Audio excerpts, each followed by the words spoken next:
இயேசு கிறிஸ்துவின் இன்ப இனிய நாமத்தில் வாழ்த்துகிறோம். இன்றைய வேத வசனம்: கர்த்தர் மேல் உன் பாரத்தை வைத்துவிடு, அவர் உன்னை ஆதரிப்பார். நீதிமானை ஒருபோதும் தள்ளாட ஒட்டார். சங்கீதம் 55:22.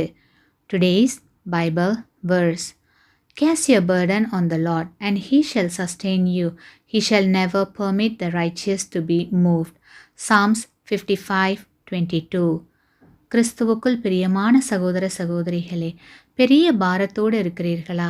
கவலை வேண்டாம். ஏனெனில் கர்த்தர் மேல் உங்களுடைய அனைத்து பாரங்களையும் வைத்து விடுங்கள். அது எப்படிப்பட்ட பாரமாயிருந்தாலும் பரவாயில்லை, அனைத்தையும் அவர் மேல் வைத்து விடுங்கள். உங்களால் சுமக்கக்கூடிய பாரம், சுமக்க முடியாத பாரம், சுமக்க வேண்டிய பாரம், சுமக்க அவசியமில்லாத பாரம், உங்களுடைய சுய பொறுப்புகளின் பாரம், ஊழிய பாரம், கிறிஸ்துவின் அன்பின் பாரம், இப்படி அனைத்து பாரங்களையும் நீங்கள் கர்த்தர் மேல் வைத்து விடுங்கள். அவர் பார்த்து கொள்வார். ஆமேன்.